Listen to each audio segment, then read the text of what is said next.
Leif Erikson, A Journey Across the Ocean into the Realm of Dreams. Welcome. Tonight, we will not only close our eyes, but we will also go back more than 1,000 years together, leaving the noise of the modern world behind, to return to a night full of wind and the whispers of the Northern Ocean. We are about to enter an immersive journey where you are no longer a distant listener, but the person who will witness a life beginning from the pitch-black rocky ridges of Iceland and then shining like a guiding star in the Atlantic sky. You are standing at the edge of the Haukadalur Valley in the Vatnshorn region of western Iceland, just a glance away from the windy Breiðafjörður Bay. This space does not have the gentleness of the south. There is only the smell of whale fat blending with juniper wood smoke from the longhouses and the biting cold of salt spray clinging to the skin. Perhaps you would find it hard to endure if you were born into the circumstances of that boy, a child carrying the weight of exile from previous generations on his shoulders. Imagine being born into a family where glory always came with rejection, where his father, Eric the Red, with his fiery hair and explosive personality, was facing harsh sentences of banishment. In the ethereal space of Mind Manor, I invite you to immerse yourself in this saga. This is not just a dry historical story, but a Leif Erikson biography for sleep, a sedative for the soul, helping you cast off all worries to drift gradually into a deep sleep.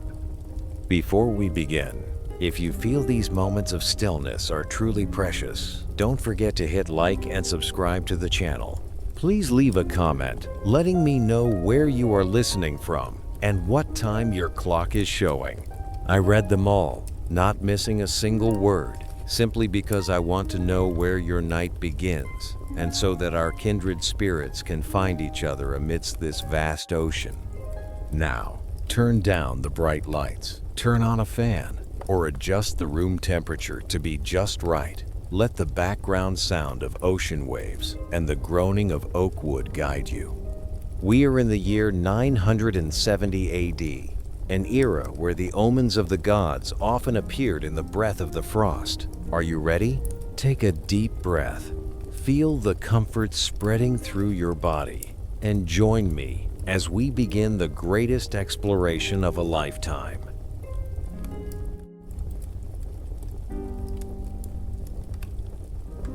Part 1. Birth in Iceland and Childhood Years. The smell of whale fat and juniper wood smoke creeps through the gaps in the turf roof, clinging to your breath in the dim shadows of the longhouse at Erikstar. You lie there, your childhood eyes following the last embers dancing on the stone floor, feeling the warmth of the thick bare skin covering your body. Outside, the winds of Breiðafjörður howl, battering against the walls of stone and earth, bringing the saltiness of the North Atlantic and the bone-chilling cold of eternal frost. This is Iceland in the 970s, an island at the edge of the world, where volcanic fire and glacial ice constantly struggle for life, and where you, Leif Erikson, begin to learn the weight of destiny. You feel in your blood the compression of generations of exile, a legacy not written on parchment, but carved deep into your marrow by axe blades and wave-breaking ships. The weight of the past begins with your grandfather, Thorvald Asvaldsson, the man who took his family away from the lush Jæren region of Norway, not out of a desire for discovery, but out of escape. You hear the echoes of whispers in the night about manslaughter, about bloody disputes in the old country, where the price to be paid was not just blood money or guild, but total rejection by the community. The sea does not remember, but men do. The irony of history begins here. Your family became the greatest explorers in the world, only because they had nowhere else to go. a bitter paradox where glory germinated from rejection. The thick snow outside seems to be trying to stifle the small farm, just as the laws and judgments stifled your grandfather's freedom in Norway. When Thorvald brought your father Eric the Red to Iceland, he chose a new land that had only been formed for a century, a refuge for those who no longer had a homeland, second sons with no inheritance, and defiant souls who refused to bow to royal power. You look at your small hands, wondering if they will hold a steady oar, or if they will again be stained with blood in the struggles for power like your ancestors. The contrast between the silence in the longhouse and the ferocity of the family bloodline creates an invisible pressure, a constant vibration in your mind as you sink into a stream of thought about your roots. Your father, Eric the Red, is a man forged from fire and fury. You can see him in your memory, with hair and beard as red as an omen of what is to come, standing tall among the Icelandic valleys. He married your mother, Theodhild, a woman who carried a strange calmness within her, perhaps inherited from the Irish blood of her ancestors. Eiríksstaðir, the farm where you were born, is a testament to your father's power of reclamation, but it is also a fragile oasis in a land of fire and ice. Here, between black volcanic cliffs and steaming geothermal streams, you learn to read the language of nature before learning to read the runes. Winter darkness swallows the long days, and in the absolute silence of the northern night, you realize that nature does not know the existence of man. The ice does not know the heart of man. By the age of 5, when children in the south might be playing in warm gardens, you had to learn to hold a heavy wooden sword and a round shield. The exercises were not for entertainment, but for survival. You feel the cold of the sword hilt touching your palm, a reminder that in this land, strength is the only language respected. By the age of 7, your feet were calloused from climbing volcanic crags to herd sheep, and your eyes had learned to distinguish dozens of shades of gray in the sky to predict an approaching blizzard. The art of seafaring seeped into you as naturally as breathing. You watched the seagulls soaring and understood they were leading the way to abundant fishing grounds. You watched the constellations sparkling like diamonds against the pitch-black sky and knew they were the eternal maps of God. But the one who truly opened your intellect was not your hot-tempered father, but Tyrker, your foster father originally from the distant German lands. Tyrker, a slave, but one who carried a treasure trove of knowledge within him, was with you in your quietest moments. You recall his deep, warm voice as he taught you how to read the mysterious runes carved on wood, how to distinguish types of herbs that could heal wounds, and even the foreign languages of the Celts or the Russians. Tyrker was the perfect contrast to Eric the Red. If your father taught you how to swing an axe to settle an argument, Tyrker taught you that a wise word and calmness often brought a more lasting victory. Wise and moderate in all things, it was his teaching that planted a seed of observation in your heart, helping you see what others overlooked, preparing you for a stature completely different from ordinary Viking warriors. As you entered your early teens, around the age of 12, the peaceful space at Eiríksstaðir began to be torn apart by the spirals of violence that your father could not avoid. It was a cruel repetition of family history, an omen of permanent exile waiting on the horizon. It all started with the smallest things. Your father's slaves accidentally caused a landslide onto a neighbor's farm. But in Iceland, where honor is more precious than life, a small scratch could lead to an ocean of blood. You witnessed the anger flare in your father's eyes when he heard the news that his servants had been killed in retaliation. There was no negotiation, no reconciliation. Eric the Red's axe had spoken. and the death of Eyjolf the Foul put an end to your family's settled life in the Haukadalur Valley. You stood there, watching the wooden planks being dismantled from your familiar home, feeling your mother's faint sadness at having to leave the place she had worked so hard to build. Your family moved to a small island, but the irony of fate did not seem to let go. Another dispute broke out, this time over the sacred carved pillars Setstokar that your father had lent to a man named Thorgest. Those planks were not just decorations. They carried the soul of the clan and faith in the gods. When Thorgest refused to return them, violence once again stained the white snow red. The death of Thorgest's sons led to the harshest sentence from the Althing Assembly at the cliffs of Thingvellir. Eric the Red was banished from Iceland for 3 years. At the age of 30, your father had been rejected by 2 nations, becoming an outlaw. During your father's 3-year absence, you had to shoulder the responsibilities of a man under Tyrker's guidance. This was the period when your maturity was forged through waiting and observation. You saw your mother, Tjodhild, handle everything with a silent resilience, and you understood that strength does not only lie in muscle. You spent more time on the cliffs, looking west, where the sun sets into a vast and mysterious sea. Rumors of the land of Gunnbjörn Ulfsson, who had once been blown off course to the west and seen strange islands, began to haunt your mind. You wondered if there was another world out there, a place where your family could truly find peace without being shackled by the judgments of men. The cold of Iceland seemed to soften as the stories of the western lands were warmed by the fireside. You learned to listen to the voice of the waves, realizing that every wave carries a message from unknown horizons. In those long, sleepless nights, you repeated Tyrker's lessons on ocean currents and the movement of drifting ice flows. You realized a chilling truth.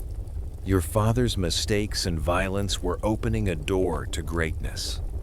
Without that sentence of exile, perhaps your family would have remained ordinary farmers in Iceland forever, forgotten in the flow of time. But fate chose a crueler way to record your names in history. History is woven from the gossamer threads of chance and desperate choices. In the year 985, when your father returned from his secret exploration, all of Iceland was shaken by his descriptions of a land he called Greenland. You saw the sharpness in your father's eyes as he described lush green meadows and fjords full of fish, though you knew that most of it was only frost. It was a grand but necessary deception, the most ingenious media campaign of the Middle Ages to lure desperate people looking for a new start.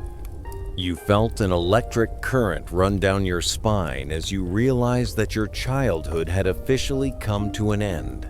The lessons with Tyrker, the days of herding sheep on the volcanoes, all of it was just preparation for the journey ahead. You were no longer a child listening to stories about heroes. You were preparing to become part of that saga. The final days in Iceland passed in a rush of preparation. You found yourself standing among sacks of wool, barrels of dried fish and meat, and restless livestock. The air was thick with the smell of tar used to seal the ships, and the sweat of men giving their all for a journey with no return. The contrast between the nostalgia for the old homeland and the hope for the new land was clear on the face of every settler. You looked up at the sky, where gray clouds were drifting fast to the west, as if nature itself was urging you to set out. The weight of your grandfather's death, the weight of your father's anger, and the weight of the secret dreams in your heart were converging, creating an irresistible push toward the vast ocean. That morning, a thick fog covered the harbor, turning the dragon ships into blurry ghosts on the water. You tightened your leather belt, feeling the weight of the dagger at your hip, a gift from Tyrker. You looked back at the Eiríksstaðir farm for the last time, where childhood memories were gradually fading into the mist, like footprints on the sand washed away by the waves. You understood that you were leaving behind an old, narrow world to enter a vast realm where there were no maps, where your name would be written with courage and perseverance. A strange sense of peace invaded your soul, not because of safety, but because you knew you were on the right path that fate had laid out, a path leading to the end of the world to find yourself. Your footsteps were heavy on the black pebbles of the shore, each crunch under your soles like a goodbye to the Icelandic land that had raised you. You headed toward the anchored dragon ship, where the red and white striped sail was flapping in the cold wind like a giant lung breathing the air of the new journey. As you placed your hand on the rough wooden side of the ship, the cold from the wood seeped into your skin, transmitting a vibration from the ocean beckoning in the distance.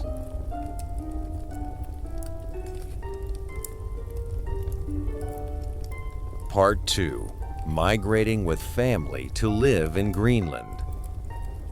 The groaning of oak wood under the pressure of giant waves from the North Atlantic becomes your new heartbeat, a steady and ruthless rhythm.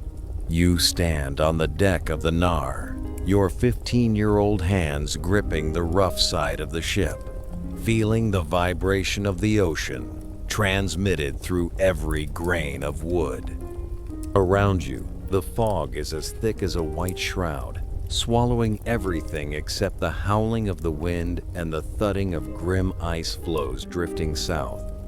This is the year 985, and you are part of a fleet of 25 ships, carrying the hopes and the desperation of 500 people leaving Iceland to find a promised land named Greenland.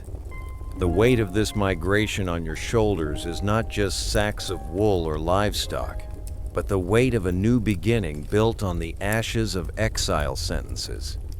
You look toward your father, Eric the Red, standing at the prow like a bronze statue carved in the storm, his fiery red beard in sharp contrast with the gray sky and white sea foam. This contrast is not just in color, but in the nature of the journey. Your father is chasing an illusion, a rumor from decades ago by the sailor Gunnbjörn Ulfsson, while those following him are gambling their lives on a paradoxical name. Greenland. The name sounds like a promise of eternal meadows, but you know that behind that curtain of mist lies a massive continental ice sheet waiting to stifle any living soul that dares approach. Nature does not know the lies of men. It only knows the power of elimination. The storm hits on the 10th day of the journey, turning the ocean into a raging monster.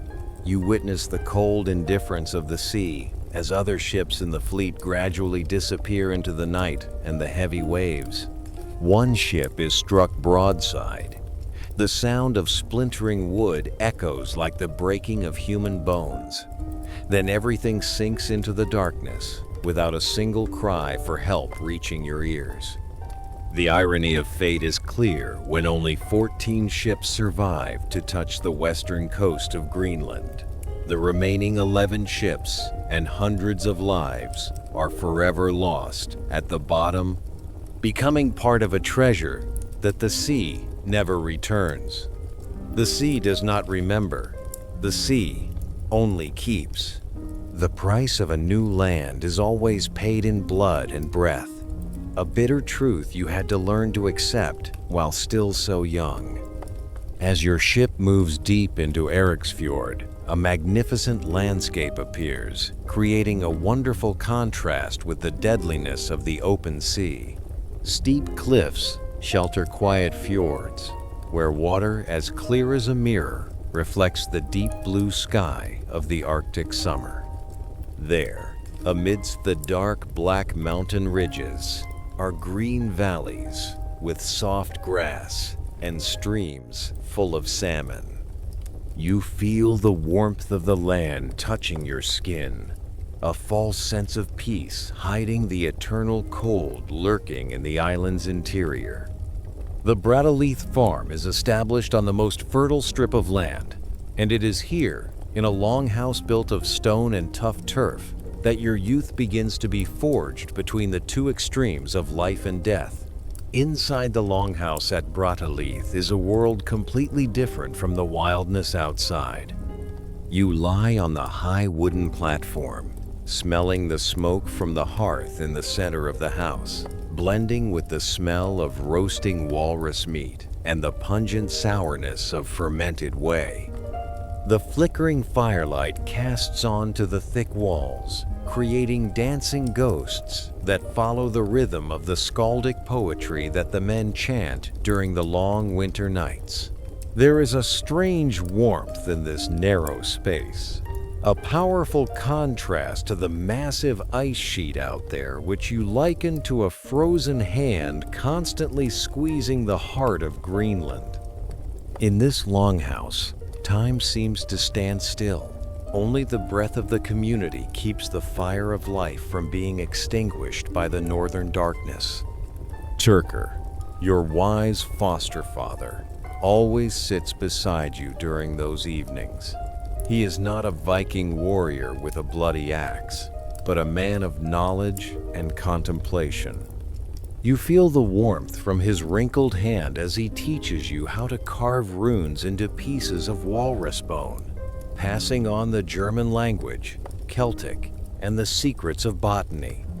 Tyrker teaches you that a man's greatest strength does not lie in the arm that swings a sword, but in the intellect that knows how to observe and understand. He tells you of distant lands where there are vines heavy with grapes and great stone cities, planting a seed of curiosity in your heart that reaches far beyond the fjords of Greenland. Tyrker's teaching is a gossamer yet durable spider's silk, connecting you to the vast world outside this absolute isolation. When spring arrives, you spend most of your time on the Nar ships, learning to befriend the ocean in an entirely new way. In Greenland, seafaring is a way of life. It is the only way to connect the tiny settlements separated by treacherous terrain. You learn to maneuver the sail through massive drifting icebergs, mindless entities that possess the power of ancient gods. You learn to read the surface of the sea as if reading a book. A slight change in the color of the water signals a dangerous reef. A sudden shift in wind direction is an omen of a blizzard approaching from the ice sheet. You begin to develop an intelligence of the body, where your senses react to nature faster than thought. You have no magnetic compass, but you have the sunstone, a magical crystal that helps you determine the position of the sun even on the foggiest days. You learn to observe the habits of seabirds, understanding that when gulls fly low and toward a certain direction, it is guidance toward land. This knowledge seeps into your blood and bone through arduous walrus hunting trips, where you face sea monsters with long tusks and terrible power. Every trip is a lesson in humility before nature, for you understand that at the end of the world, arrogance is the fastest death sentence. Nature does not remember glory, it only remembers those who adapt. During those years of training, a distinct contrast begins to form between you and your father. Eric the Red is a man of violence and instant judgments. He settles every dispute with an axe, a habit that has seen him banish time and again. But you, under the influence of Tyrker and the harsh experiences of survival, choose the path of negotiation and observation. You realize that violence only creates inescapable spirals of hatred, like the swift currents around Greenland's Cape Farewell. You grow into a tall and powerful man, with a handsome appearance inherited from Viking blood, but carrying a quiet and wise soul within. Wise and moderate in all things. This composure is not weakness, but the strength of a leader with foresight. One who knows that to lead others into the unknown sea, you need a heart colder than the ice outside. You see the irony in the existence of the Greenland community. They possess sharp iron weapons and great ocean-crossing ships, yet they are completely dependent on the meager resources of a frozen island. The fragility of life exists in every barrel of dried fish, every pelt stored for the winter. You begin to worry about the future of your kind on this land. Would Greenland truly be the final stop, or was it just a stepping stone for an even greater journey? Omens of a world further to the west, where vast forests stood instead of ice, began to appear in your dreams, fueled by the stories of sailors blown off course at sea. Every night, when the emerald aurora dances across the broadleaf sky like the silk ribbons of the gods, you stand alone by the shore of Eriksfjord. The sound of ice cracking in the distance echoes like thunder, a reminder that the continental ice sheet is still moving, still freezing the world in its own way. You feel the weight of expectation from the settlers, who look to you as a future leader who will bring the stability your father never could. But deep down, you feel an irresistible urge, a desire to break this isolation, to seek another truth, a land that Gunnbjorn caught a glimpse of but never touched. The time from 985 to 994 was a process of compressing the will. You were no longer the 12-year-old boy watching the farm in Iceland be dismantled. You were now a man of Greenland, carrying the hardness of volcanic rock and the flexibility of the sea waves. You had learned to master fear, turning it into a tool for navigating in the dark. This silent preparation was the dawn of a new era, where the name Leif Erikson would no longer be bound by the sins of his father, but would shine on its own as a guiding star for all humanity toward the western horizon. You knew your moment was approaching, a moment when the sea would no longer be a barrier, but a bridge to immortality. Under the dim light of the midnight sun, you walk slowly along the rudimentary pier at Broadaleith, listening to the water lapping gently against the side of your nar.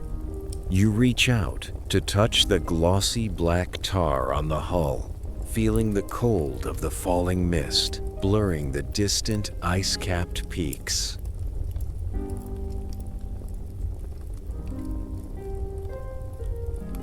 Part 3. Journey to Norway for knowledge. Your hand leaves the tar-covered side of the ship, the rough sensation of Greenland oak still lingering on your fingertips as you step onto the deck of the newly purchased Nair. These are no longer familiar walrus hunting trips around the fjords. This is a journey back to your roots, a 3,000-mile voyage across the open sea to seek recognition at the Norwegian court.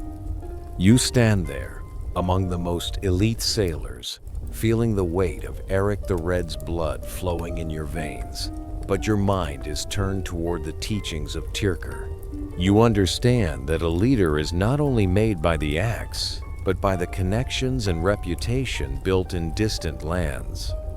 The north wind begins to blow strongly, filling the red-striped sail, and you feel the vibration of the ship as it begins to cut through the waves, leaving the protection of Broadaleith Farm to venture into the uncertainty of the Atlantic.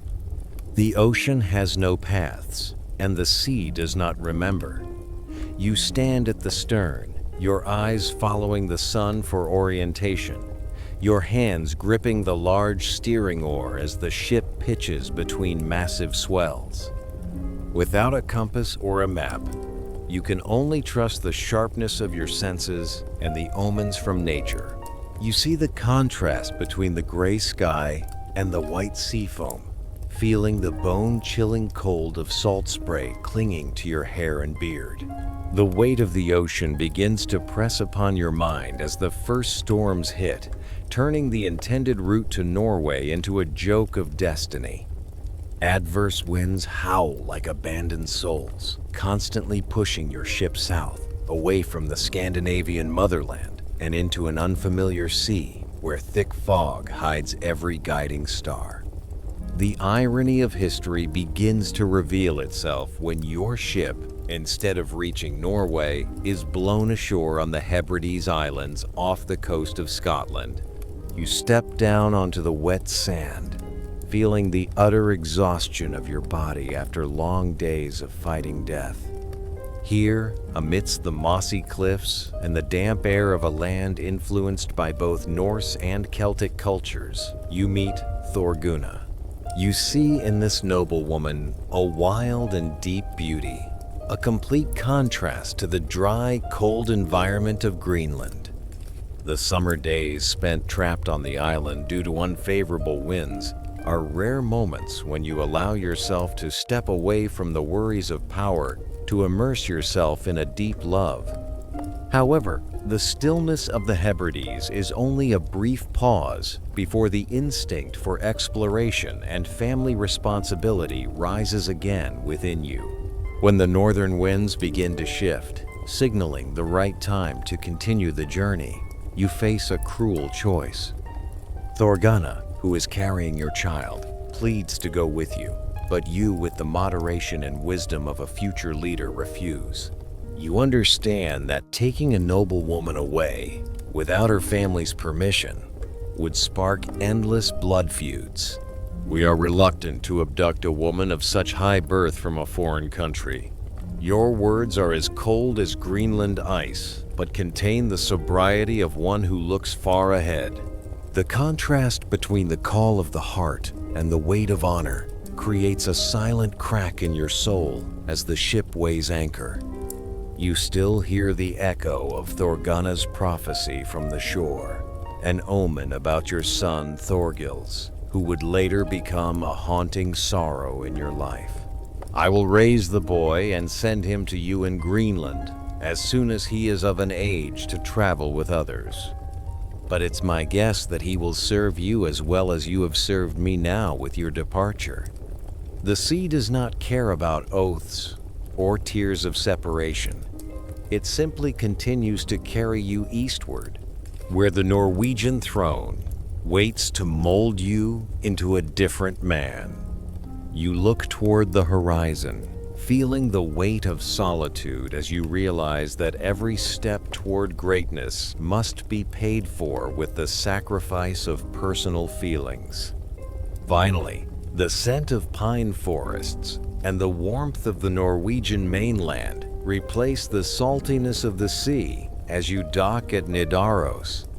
You enter the court of King Olaf Tryggvason with the demeanor of a chieftain, the confidence in your every step immediately catching the king's attention.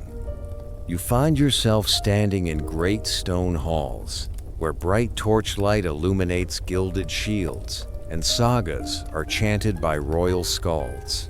King Olaf, a man of great stature and iron will, recognizes your value, the son of the legendary Eric the Red.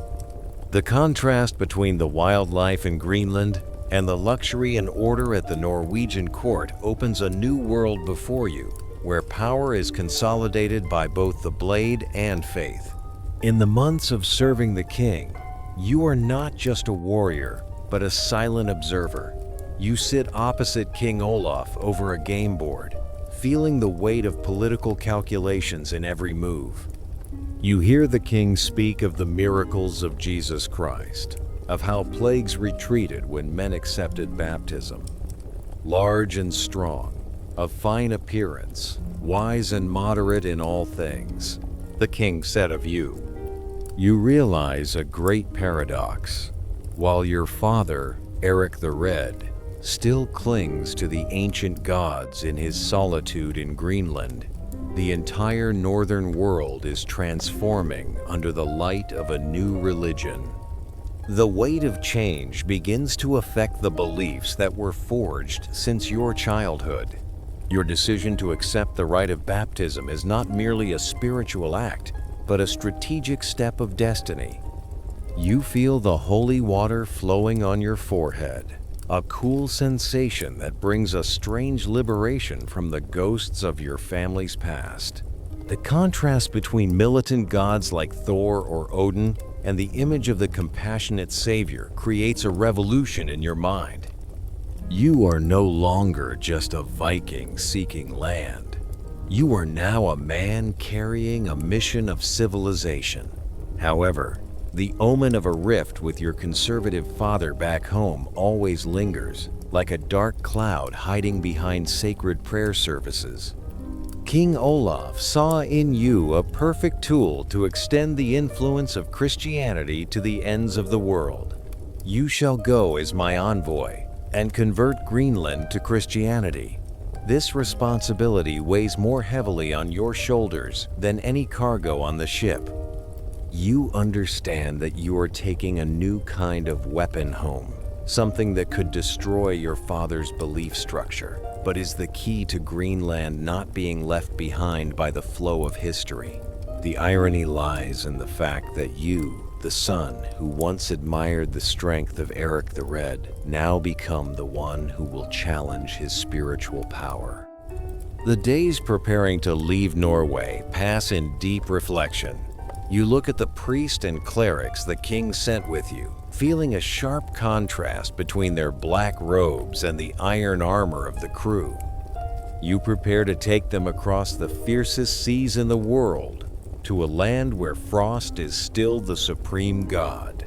You feel the weight of the mission, knowing that this return will not have celebratory victory feasts, but a silent and persistent confrontation between the old and the new. History is waiting for you in the West, not just as new lands, but as a total transformation of a community. Under the dim light of the Norwegian autumn sun, you stand on the harbor, watching other ships prepare for winter. The sound of hammers striking oak and iron chains clashing creates a music of displacement. You realize that this trip has turned you into a man of the world, one who knows how to combine the physical strength of the Norse with the political wisdom of mainland Europe. The weight of knowledge makes you calmer, but also lonelier in your thoughts about the future. You are no longer afraid of storms, for you know that destiny has chosen you to be a bridge between two worlds, two eras, and two faiths. The contrast between the young man who left Greenland a few years ago and the royal envoy standing here today is clear in your sharp and composed eyes. You have learned to control not only the ship, but also the hearts of men. You know that upon your return, your mother, Theodhild, will be the most valuable ally in this mission, an omen of the rise of female power in shaping religion in the new land.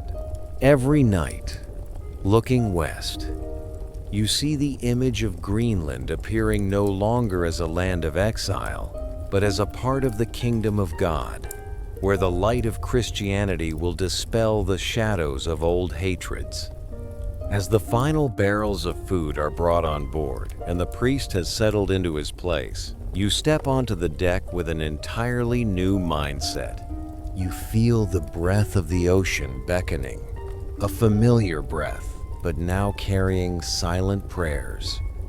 Your hand takes the tiller, feeling the power of guidance, not just guiding the ship past drifting icebergs, but guiding an entire people into a new era. The stillness of the sea before weighing anchor is a precious space for you to look back at all you have experienced in Norway, the glories, the lessons, and the silent sacrifices. The ship begins to leave the dock, the giant oars striking the water to create expanding ripples. Much like the influence of what you are about to do, you stand at the prow, eyes fixed on the vast ocean where the sun is setting in a golden red glow.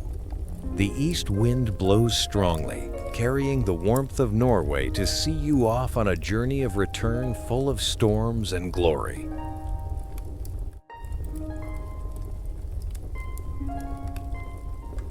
Part 4. Planning and preparation for the expedition.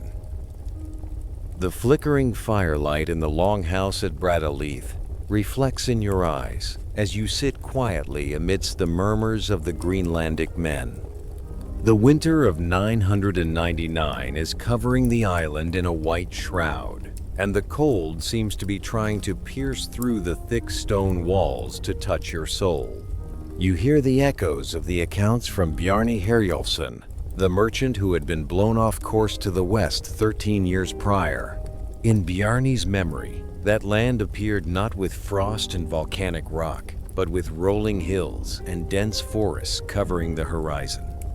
You feel a bitter contrast. While Bjarni saw salvation and turned his back on it, you see there the destiny of an entire people. The sea does not remember the cautious, it only remembers the bold. The irony of history is clear in the community's attitude toward Bjarni. They reproach him for lacking the spirit of exploration, but that very lack plants a fierce desire in your heart. You look at the pile of wood burning out in the hearth, realizing that your Greenland is slowly dying for lack of timber. The massive ice sheet out there is like a frozen hand, constantly squeezing the life out of the settlement, stripping you of the most basic materials for shipbuilding and construction.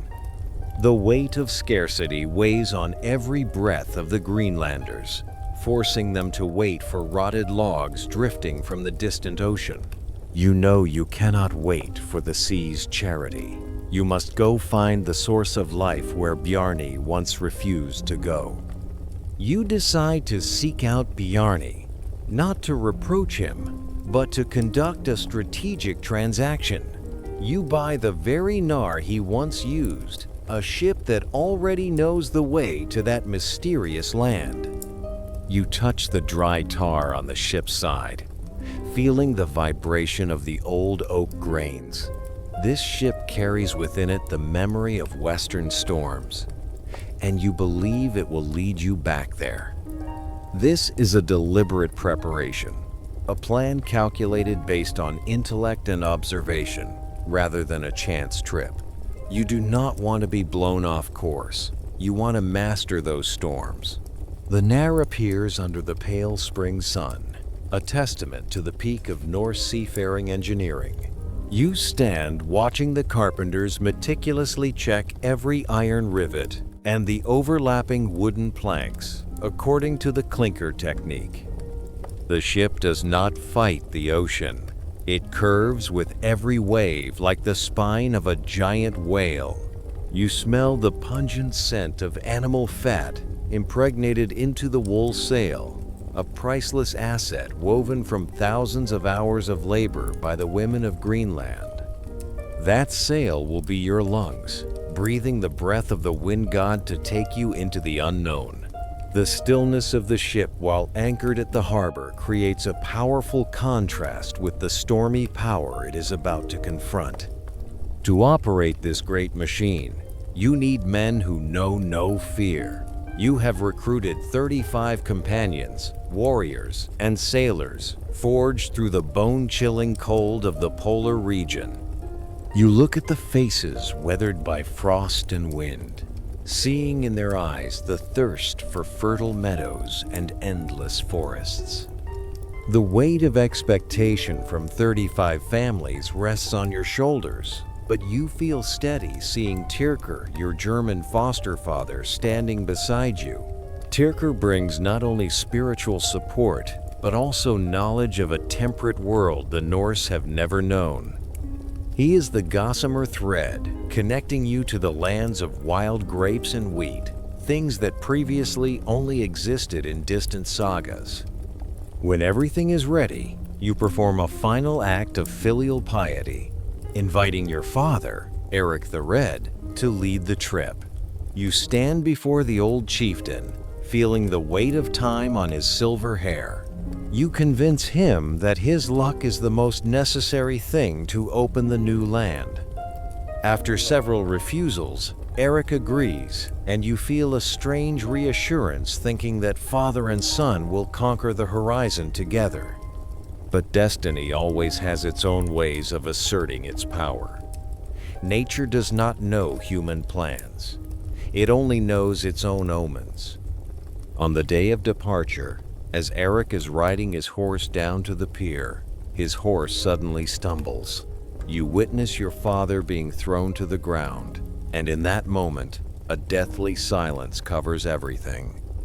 Erik's injured leg is not just an accident. It is a clear foreshadowing that his generation has ended its mission. You hear your father's trembling but firm voice. "It is not designed for me to discover more lands than the one in which we are now living. Nor can we now continue longer together." The irony lies in the fact that this very accident stripped your father of his final chance for glory, while simultaneously placing the full weight of history onto your shoulders. You watch your father's lonely figure return to the Bradaleith farm, feeling a great solitude beginning to invade your soul. The contrast between the father's retreat and the son's advancement creates a painful pause in the family saga. You step onto the ship, no longer standing in the shadow of Erik the Red, but as the sole leader of 35 souls waiting for the order to weigh anchor. The weight of power is now palpable, like the weight of the barrels of dried fish, meat, and whey being packed tightly under the deck. You know that from this moment, every decision, right or wrong, will be paid for with the lives of those who trust you. The final hours before leaving the dock are a strange stillness. You walk the length of the ship, rechecking the bearskin sleeping bags and the thick wool clothing. You see the priest, sent by King Olaf, standing quietly at the prow, holding a cross, creating a strange contrast with the battle axes and round shields of the sailors. Christianity and faith in Norse omens exist side by side on this ship, like two ocean currents flowing in opposite directions but leading to the same destination. History is woven from the gossamer threads of faith and audacity. The south wind begins to blow strongly, vibrating the giant wool sail. You order the anchor to be weighed, feeling the iron chains clashing against the ship's side like a farewell to the land of Greenland. The ship begins to glide, leaving the protection of Eiriksfjörð, heading toward the gray ocean where no map has ever left a mark. You stand at the tiller, eyes fixed on the horizon where fog is waiting to swallow everything. You no longer feel afraid, because you know that the cold of the frost cannot cool the fire of desire in your heart. The ice does not know the heart of man, but man knows how to conquer the ice. The Nair curves over the first waves of the open sea, taking you away from the snowy peaks of your homeland. You feel the salt of the ocean clinging to your lips, the bitterness of separation blending with the sweetness of the upcoming adventure. Every stroke of the oarsman is a heartbeat of a new era being born. You look back at the Greenland coast one last time, where the tiny longhouses gradually fade into the misty haze, like childhood memories receding to make way for greater epics. You walk slowly toward the prow, your hand resting on the rough walrus hide ropes. Beneath your feet, the floorboards begin to vibrate with every wave, and you silently breathe into your lungs the freezing but free air of the North Atlantic.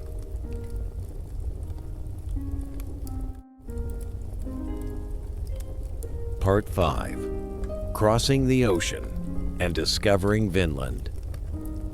The water parts before the prow of the Nar with a steady murmur, a lone sound breaking the vast silence of the ocean. You stand at the tiller, your hands long accustomed to the roughness of rope and tar, now gripping the wooden steering oar. feeling the vibration of the ship as it glides through waters never marked on any map of the southern people. This is the year 1000, a milestone that time will remember. But right now, surrounded by mist and heavy waves, you only feel the weight of uncertainty pressing against your chest. The sea does not know the ambitions of man. The sea does not remember those who have passed through it. It only moves sullenly, carrying the chill from giant icebergs lurking somewhere in the gray fog. The sea does not remember.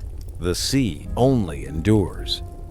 You recall the face of Bjarni Herjolfsson in the flickering firelight back in Greenland, the man who saw paradise but chose to turn away.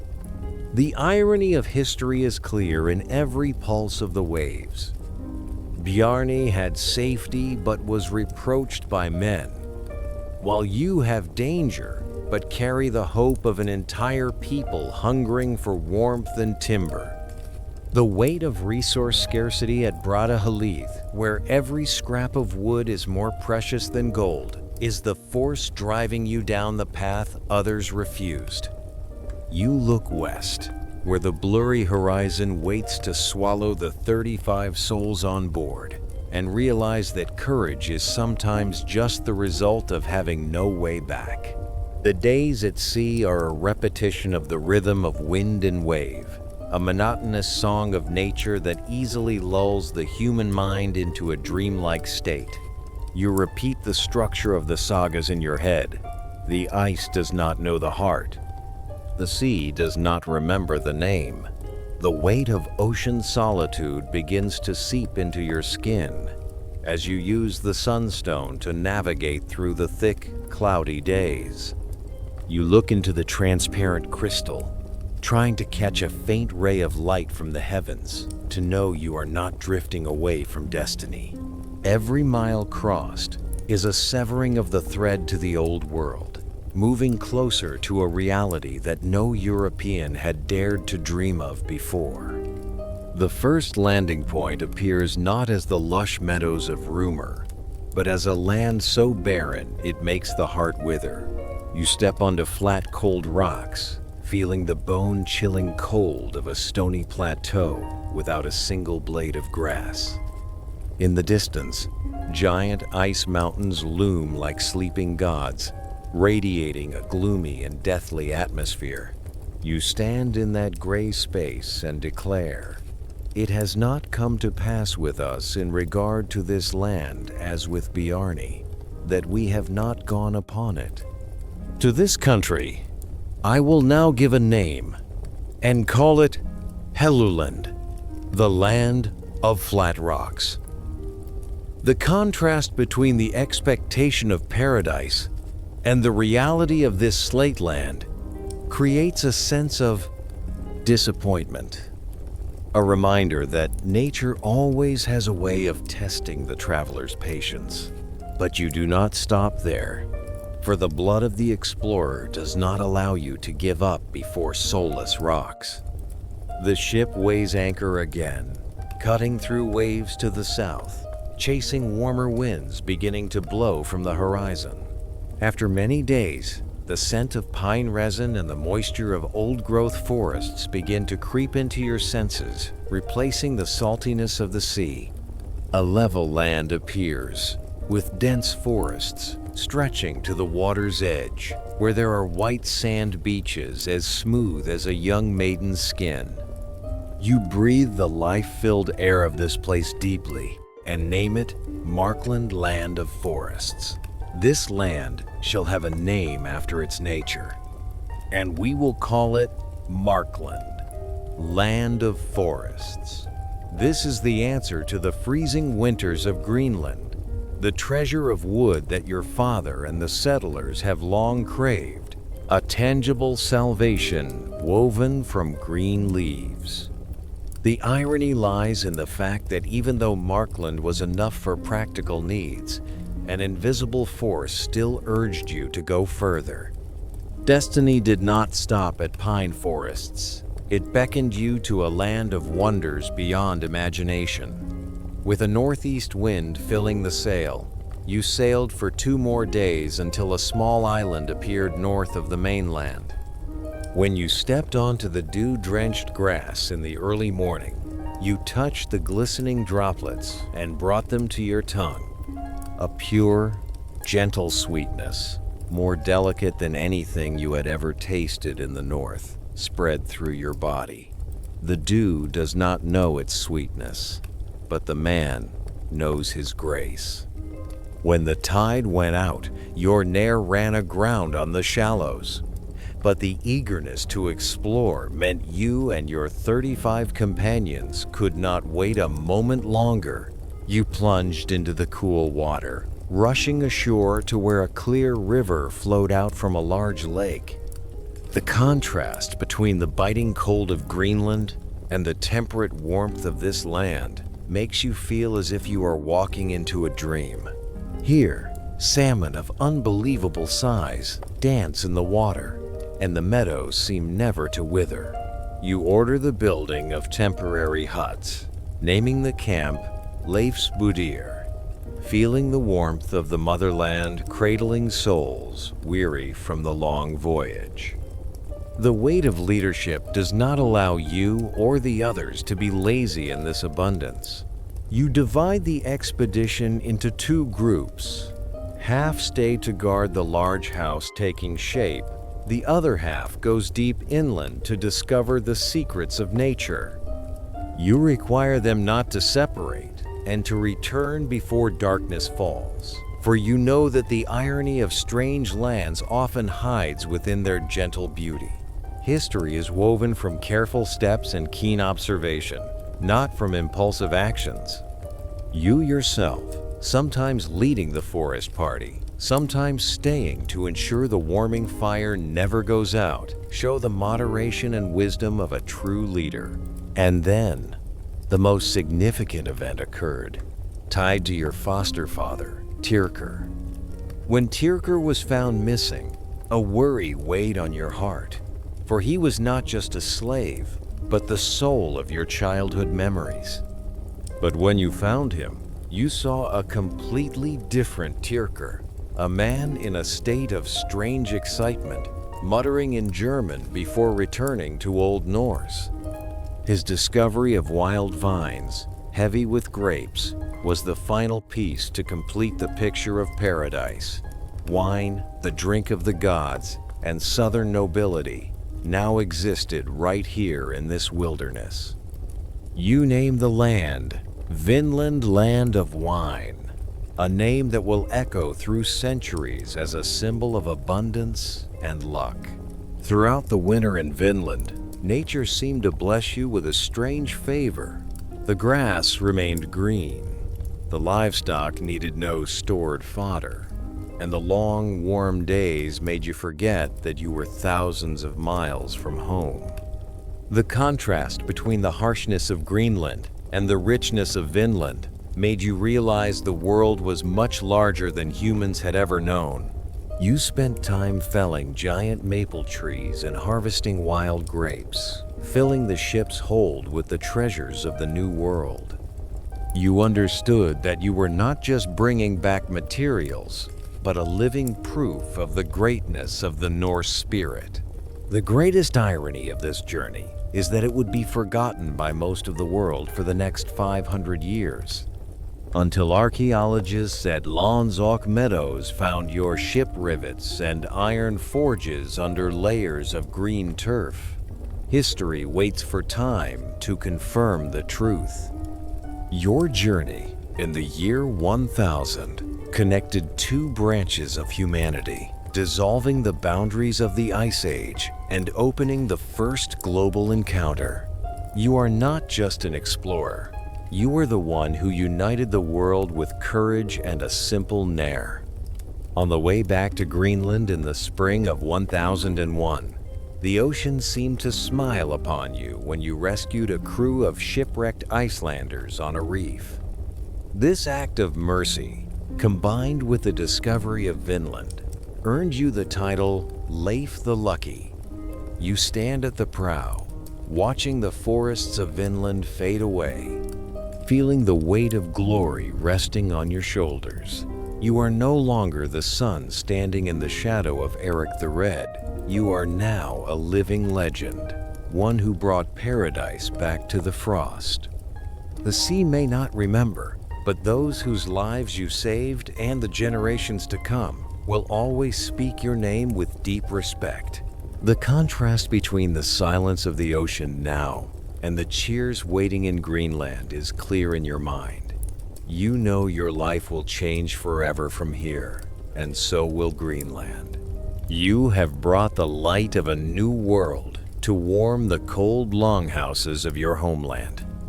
Every wind that blows through your hair now carries the aftertaste of wine and the scent of sweet dew, memories that will follow you into your deepest dreams. You step near the cargo hold, your hand touching the large maple logs neatly stacked, feeling their rough surface still holding a bit of the warmth of Vinland's earth and sky. Beneath your feet, dried grapes in barrels emit a rich aroma, promising brilliant victory feasts under the firelight of Brataleith Farm.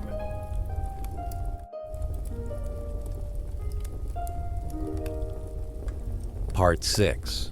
Spending the winter in Vinland and returning. The pure sweetness of the early morning dew on your tongue remains like a promise of a new era as you walk upon the soft grass of this third land.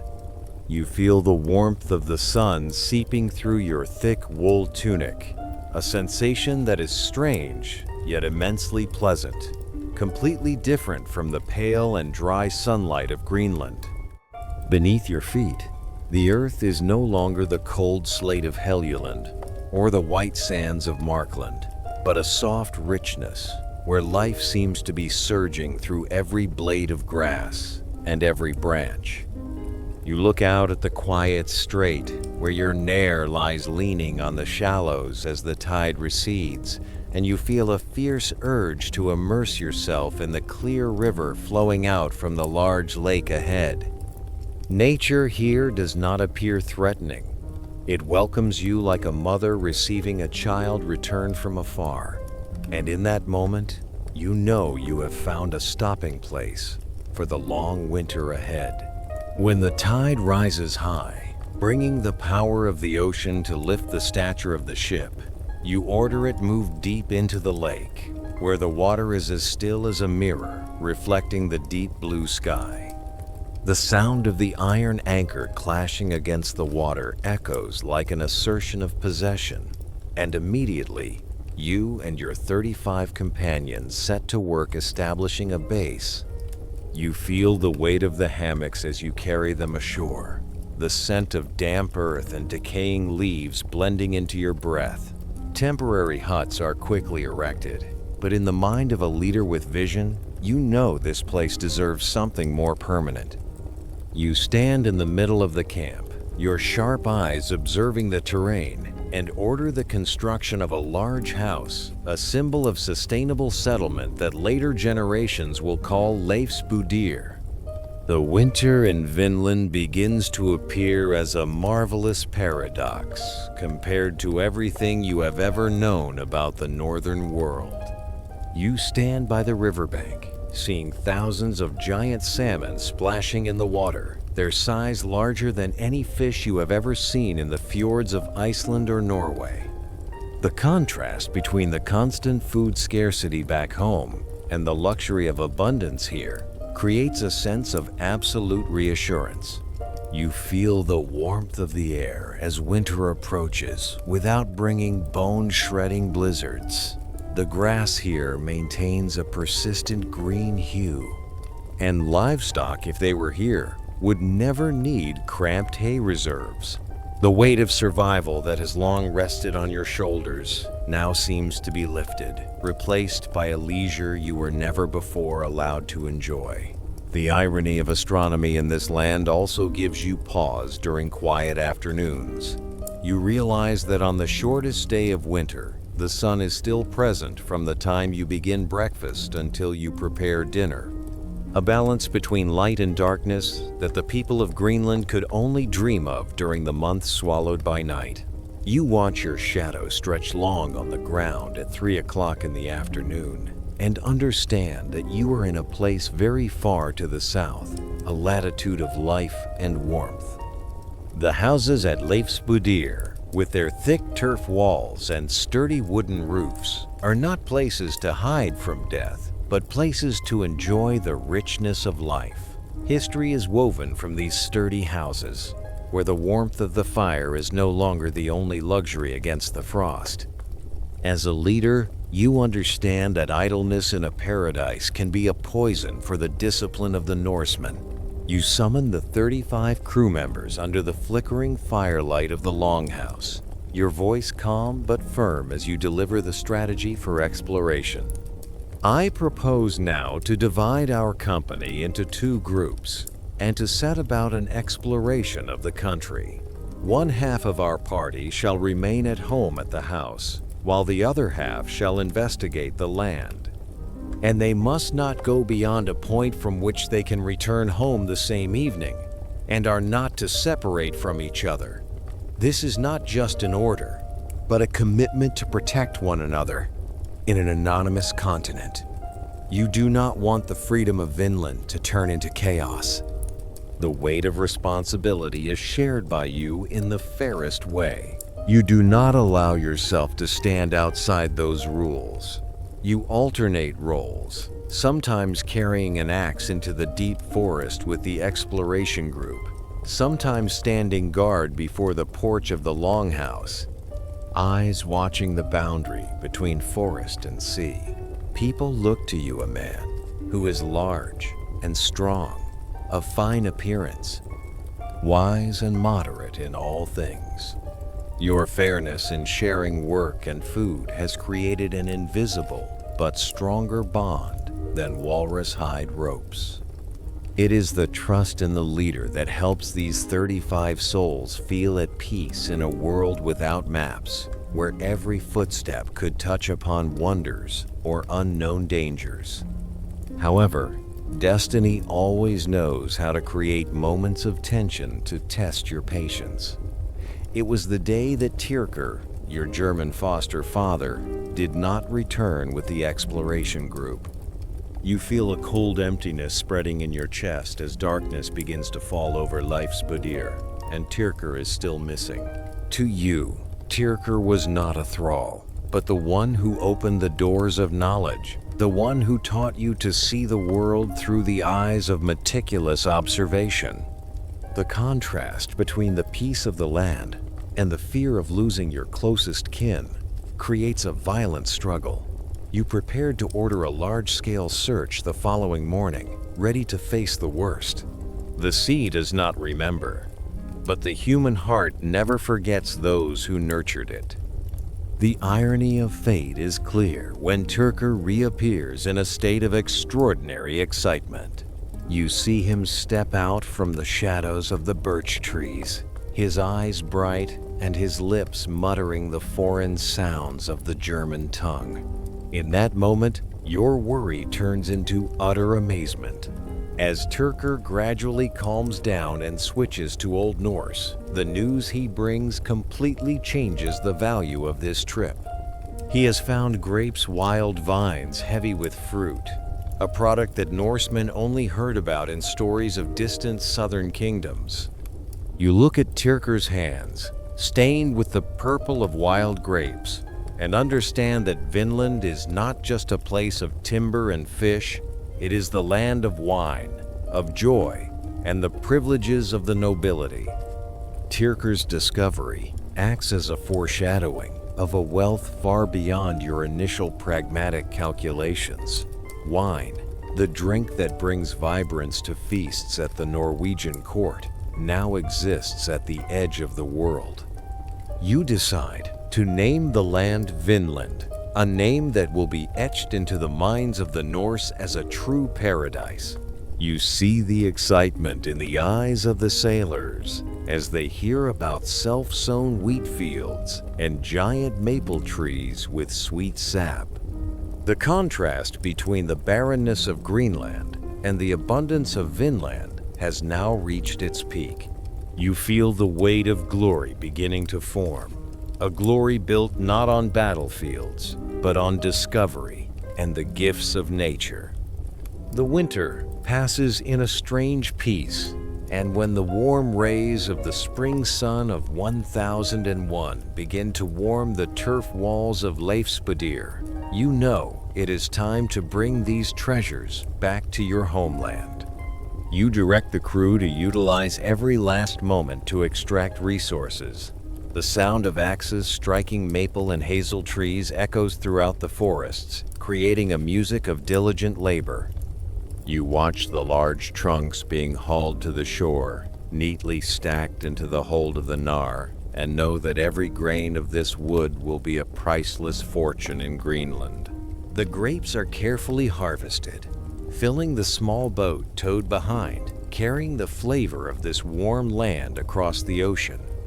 The return journey is a confrontation with the paradox of the sea. You stand at the prow, looking east, where Greenland awaits with its ice and permanent harshness.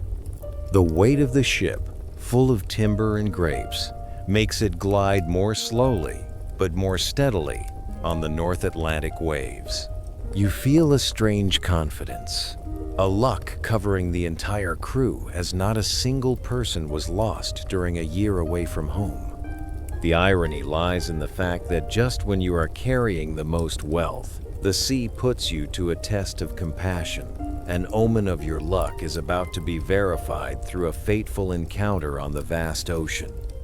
When the ice peaks of Greenland begin to loom on the horizon, your sharp eyes spot something that does not belong to the sea. On a lonely reef, amidst heavy waves, a group of people is clinging to the wreckage of a sunken ship. There are 15 Icelandic sailors standing on the brink of death. You feel a tug-of-war in your mind. Should you divert the ship so heavily laden with cargo to perform a risky rescue? But the nature of a fair and merciful leader does not allow you to turn away. You order the ship diverted, using all your skillful seafaring techniques to approach the reef and bring every person on board safely. This act not only saves their lives, but also redeems the soul of this expedition, turning your glory into a deeply human one. The fact that you brought 15 strangers back to Brattahlid Farm, sharing your food and shelter with them throughout the winter of that year, caused your reputation to spread further than any treasure of wood. You feel the warmth from the sincere gratitude of those who were rescued. And it is from here that the nickname Leif the Lucky is officially bestowed upon you. The contrast between a tough Viking warrior and a man of great compassion has created an immortal image. You realize that luck is not something that falls from the sky, but the result of living true to your honor and responsibility.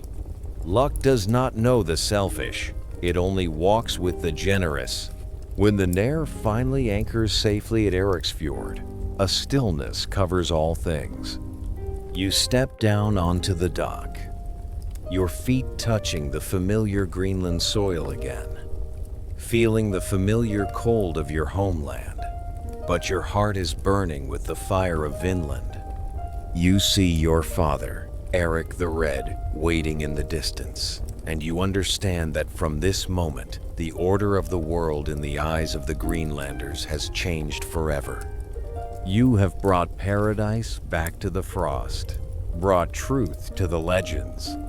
The weight of returning is soft, like the breath of the ocean after a long storm, bringing you into a state of absolute peace.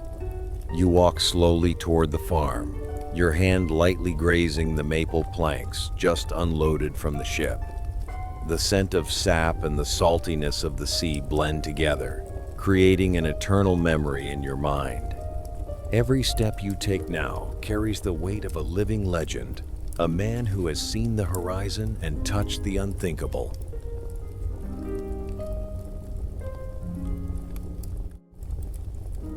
Part 7. Inheriting Leadership and Governing the Colony. The cold of the winter of 1002 was unlike any other you had experienced. It brought not only snow and ice from the continental ice sheet, but also the breath of decay and a fateful transition. You stand silently in the longhouse at Bradaleith, your hands now calloused by the tiller and rope gripping the silver ring, the symbol of a chieftain's power. Before you, the fire of Eric the Red has gone out. The Great Father, the one who discovered this massive island, now rests in the arms of the Greenlandic earth after a devastating plague. You feel a vast void spreading in your chest, like a fjord recently blocked by ice. An era of axes and fury has closed, giving way to the weight of inheritance resting upon your shoulders. The irony of history is clear. In the moment you officially take over the position of Gothi, the supreme chieftain of the entire settlement, you look out the small window, where the eastern settlement stretches with solitary farms amidst the white snow, and realize that the glory of the Vinland trip is now but a distant memory, replaced by the grim realities of ruling. You are no longer a free explorer pointing the ship's prow toward the setting sun. You are now the one carrying the lives of thousands of people clinging to stone axes and faith to survive at the edge of the world. The weight of laws, the weight of judgments, and the weight of every scrap of food in the storehouses begin to permeate your every breath.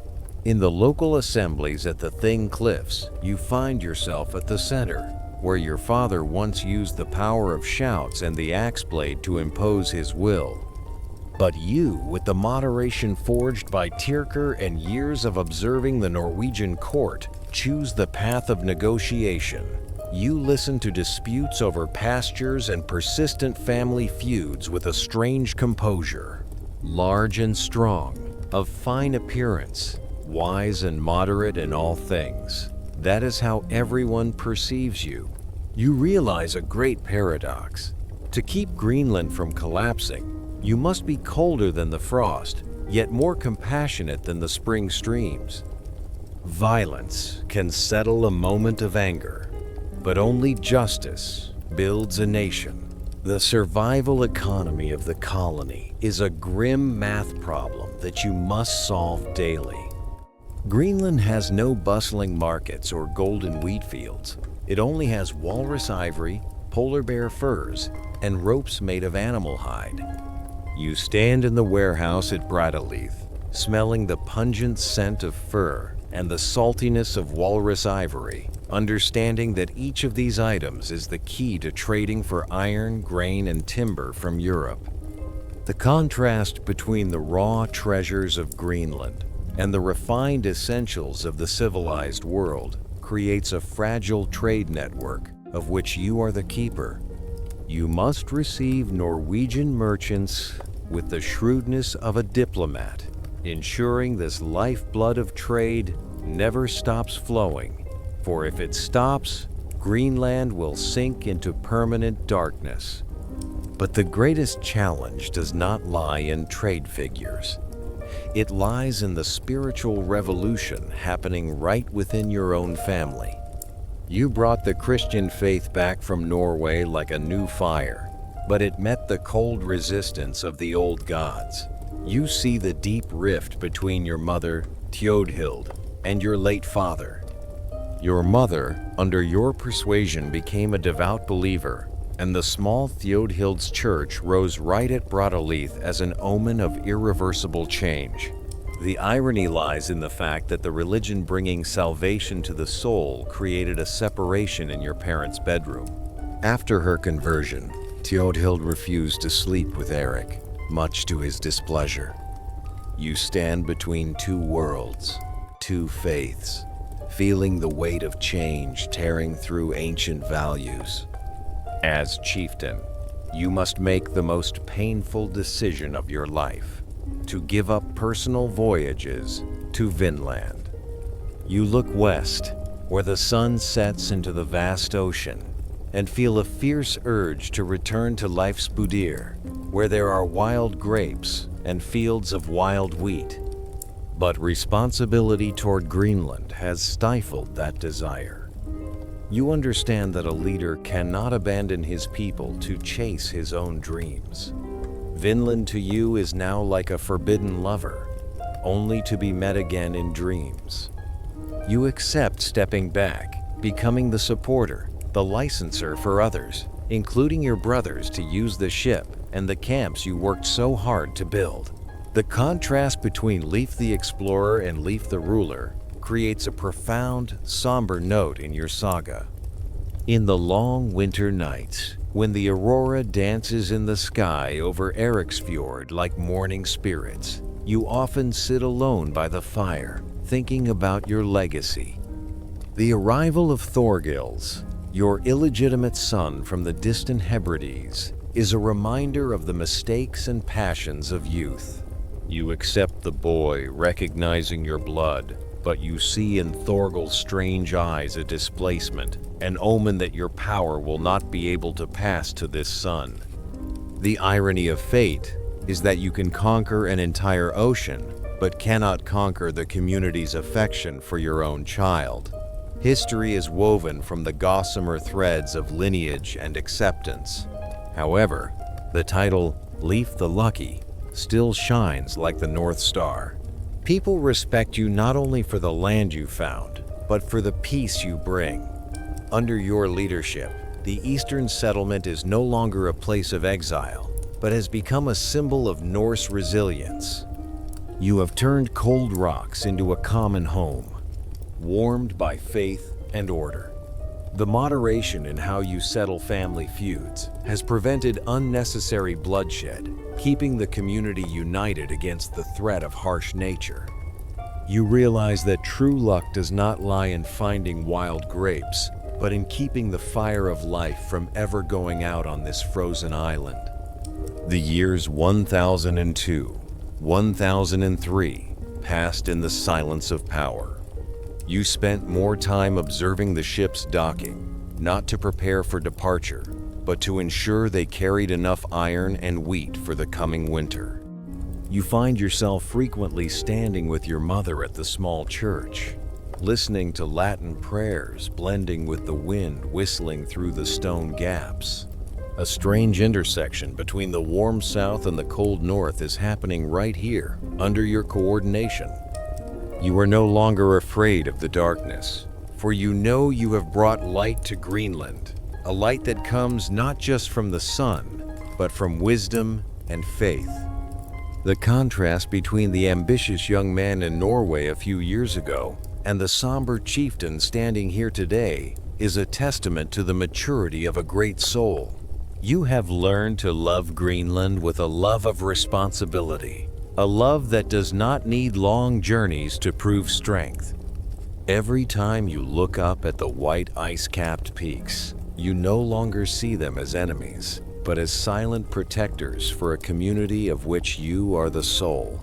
The weight of presence is your true power, a power based on absolute trust and respect from your fellow countrymen.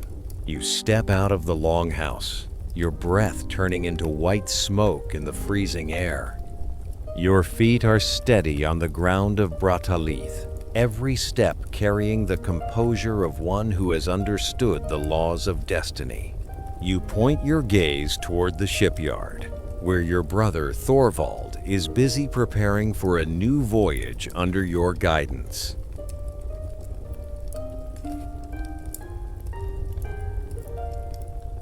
Part 8. Supporting the Brothers' Expedition. The responsibility of leading Greenland has turned you from a wanderer into a silent firekeeper. You find yourself spending hours in the longhouse, listening to the crackling of dry wood in the hearth and reflecting on your father's passing.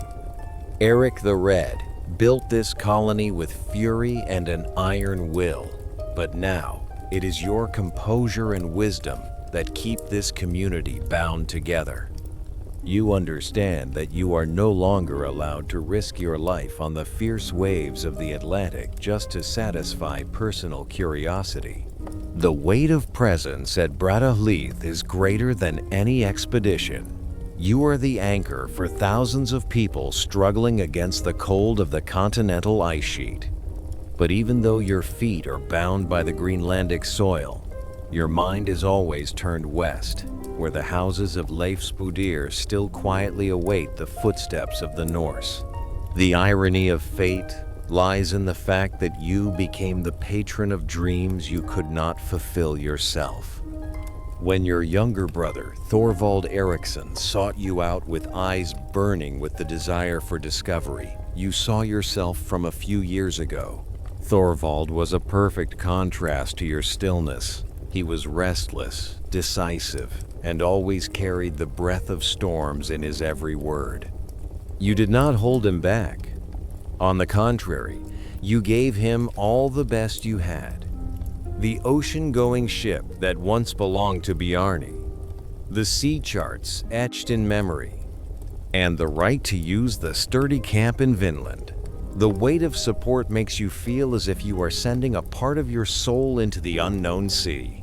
History is woven from the quiet support of those who stay behind, where the older brother stands at the pier so the younger can reach the great sea. In the spring of 1004, you stand at the harbor watching Thorvald and 30 elite men weigh anchor to leave Eriksfjord. The sound of iron chains clashing against the ship's side rings out like an omen of the events to come.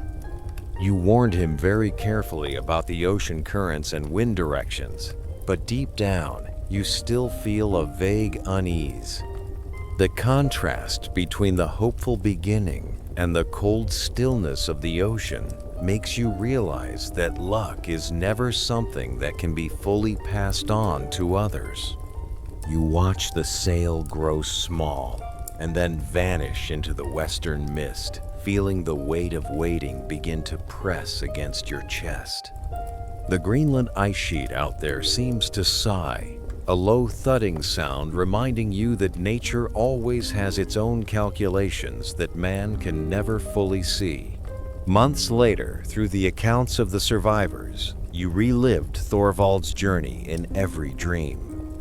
You saw them land at Leifsbudir, saw them survive the first winter thanks to the abundant salmon you had once described. But the tragedy began in the second summer, when Thorvald led his men deep into a beautiful fjord he secretly wished to build a home in. The irony lies in the fact that the gentle beauty of nature made them let their guard down. On that beach, the first encounter with the indigenous people whom you called Skrallings took place. You feel a sharp pain in your heart, hearing about your brother's senseless brutality, killing 8 natives, sleeping peacefully under skin boats. It was a bloody foreshadowing, a mistake that permanently established the pattern of hatred for centuries to come. A rain of arrows from the natives poured down on Thorvald's ship, like a judgment from the motherland of Vinland. You saw Thorvald standing there, shield in hand, protecting his subordinates, but a fateful arrow found the gap between the ship's gunwale and the shield. The weight of death is present in his every epic last word. "I have got a wound under my arm. An arrow flew between the edge of the ship and the shield and struck under my arm." And the cold conclusion, "Here is the arrow, and this will lead to my death."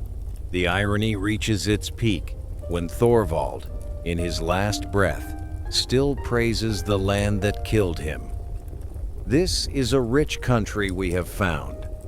There is plenty of fat around my entrails." It was the mad and great pride of a Norse warrior, a painful contrast between glory and disappearance. The bad news of Thorvald's death flew back to Greenland like a sudden blizzard, but it did not cool the fire of the Eriksson clan. Your third brother, Thorstein, stepped up to shoulder the responsibility. You see in Thorstein's eyes not a thirst for gold, but the weight of brotherly love and Christian faith. He wanted to bring his brother's body back for burial in holy ground. You continued to support him, continued to give the ship and hope, but the sea once again showed its absolute indifference. The journey of Thorstein and his wife Gudrid was a series of continuous stormy days on the North Atlantic. You stand at Brattahlid, hearing the waves crash against the cliffs, and knowing that your brother's ship is being battered in the chaos of nature. The contrast between the humane purpose of the trip and the cruelty of the weather makes you realize that sometimes kindness is not an amulet against the wrath of the sea gods. Thorstein returned not with his brother's body, but with an exhausted body, and then passed away in a winter plague.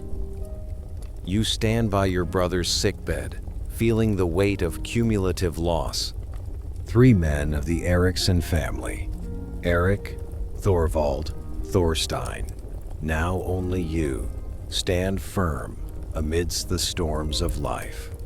But it is in the ashes of tragedy that a new light appears through Gudrid, the young widow carrying the resilience of volcanic rock. When the merchant Thorfinn Karlsefni came to Greenland and fell in love with Gudrid, you saw a new opportunity for Vinland. The irony is that even though you lost your brothers, you found new, capable allies to continue the great voyage. Karlsefni asked you to relinquish the houses in Vinland, and this is when you showed the authority of a supreme chieftain. You lent them, but never allowed them permanent ownership. I lend the houses, but I do not give them away. Your judgment was as sharp and cold as frost, but contained the wisdom of one who preserves a legacy. You stand on the pier watching the massive expedition of 160 people, including women and livestock, depart. It was the largest-scale colonization effort, a powerful contrast to Thorvald's small exploratory trip before. You feel the weight of hope thinking about the child Snorri, soon to be born the first European born in the New World. But you also know that the land has tasted Norse blood, and it will not bow easily. The greatest and most painful irony came from your own sister, Freydis. You heard news of her expedition with a silent skepticism. Freydis carried her father's hot temper but lacked your moderation. When rumors of the massacre at Leifsbudir flew back, your heart tightened. You find yourself standing in the interrogation room, looking into the sailors' eyes and hearing them tell how Freydis had personally taken an axe to kill 5 Icelandic women. The contrast between a Leif the Lucky, who always saves people, and a Freydis the Cruel, who always kills, created a scar that will never heal in the family honor. You feel the weight of betrayal spreading through every fiber as you realize your sister turned the paradise of Vinland into a bloody slaughterhouse. Your reaction to Freydis's crime is a testament to the struggle between justice and blood ties. You are the supreme chieftain, the one holding the scales of justice for all Greenland, but you are also a brother. In the moment of facing Freydis, you uttered the painful judgment. I do not have it in me to deal with my sister Freydis as she deserves. Instead of the death penalty, you issued a curse of forgetting. But I predict that her descendants will never prosper. It was a painful tolerance, an escape from the violence you always loathed. The contrast between your absolute power and helplessness before family affection creates the deepest somber note in your life as a ruler. The period of 1004-1008 passed like a piece of music full of tragic variations. You find yourself often sitting alone on the high seat in the Brattahlid longhouse, eyes looking into the darkness in the corner of the room. Vinland, the land of wine and sweet dew, now in your mind is stained with the red of Thorvald's blood and Freydis's brutality. You realize a historical paradox. Norse iron technology and great ocean-crossing ships ultimately had to retreat before indigenous people using Stone Age weapons, simply because of the vast difference in population and irreconcilable hostility. The weight of failure in settlement does not diminish your stature, but portrays a raw truth about human limits before destiny. Nature does not remember colonization. It only remembers the souls lost to the green woods. Your mark in this era is the mark of a gatekeeper. You did not go, but without you, no one could. You are the keeper of the key to Leif's Boudir, the keeper of the sea route connecting two continents. Your stillness in Greenland is the anchor that keeps the expeditions from being completely washed away into nothingness. You see, your legacy lies not in the lands conquered, but in the stories told by the fireside, the gossamer threads of history carrying the full weight of the past. You accept your position as a great observer, a leader who has seen both the glory and the tragedy of his kind in strange lands. The contrast between the excitement of the voyages and the stillness of the governing life is clear in every passing day. You have learned to find peace in running the colony, in listening to the hammers of the carpenters and your mother's prayers in the church. Your luck now is no longer measured by clusters of grapes, but by the stability of Greenland amidst countless difficulties. The weight of the title Leif the Lucky seems to have become more ethereal as you understand that the greatest luck is to live and protect what you love. The darkness of the Greenland winter is falling, but in your heart, the light of Vinland memories still burns like an eternal lighthouse. You step out of the main house, your feet walking slowly on the thin, newly fallen snow. The blurry moonlight illuminates the path leading down toward the shipyard, where workers are packing up their tools after a day of diligent work.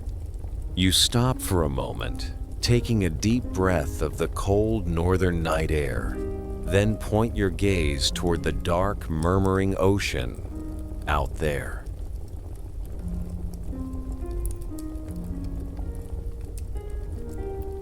Part 9. Continued support for Karlsefni's settlement. The rhythmic tapping of the wooden hammer against the stone table at the Brattaleith assembly echoes, as steady as the heartbeat of an old land trying to keep pace for all of Greenland. You stand there, your hands no longer gripping the battle axe, but gliding lightly over the sheepskins, recording the laws, feeling the weight of the silver chieftain's ring on your thumb. This is the year 1009, and your world has shrunk into the fjords of the eastern settlement, where every decision about allocating a bundle of driftwood or a strip of pasture carries the weight of survival. You are no longer the free explorer chasing new horizons, but the paramount chief, the one carrying the destiny of thousands of souls amidst the frost. The contrast between the vastness of the ocean you once conquered and the narrowness of administrative responsibilities creates a somber note in your soul. The sea does not remember. The sea only waits for the next saga. The weight of power begins to seep into your skin through every court session, every negotiation for walrus ivory with southern merchants. You look out from the porch of the Brattaleith Manor, seeing the Nars docking, carrying the cold from the sea, and you understand that you cannot leave this position. Greenland needs a cool head and a moderate heart to coordinate the vital trade network with Europe. However, the Vinland fire in your heart has never fully gone out. It is only waiting to be passed on to the deserving. The irony of fate lies in the fact that just when you are wealthiest and most powerful, you are the least free. You have become the anchor, keeping the ship of Greenland from being washed away into nothingness, while others prepare to set sail for the paradise you found. The appearance of Thorfinn Karlsefni at Brattahlid brings a new wind from Iceland, strong and full of ambition. You see in Karlsefni the makings of a man, a composure and excellent seafaring skill that reminds you of yourself years ago. Beside him is Gudrid, an extraordinary woman with eyes containing both intelligence and courage. They come to you not to ask for gold or silver, but to ask for a legacy, the right to use Leif's Buthier. You stand in the center of the great hall, the flickering firelight reflecting on your pensive face, and make the decision of a wise leader. You lend them the houses, but never relinquish ownership. I lend the houses, but I do not give them away. This decision is a foreshadowing of your absolute authority. You are the patron, the keeper of the keys to the new world, the one standing in the shadows to control the chess pieces of history.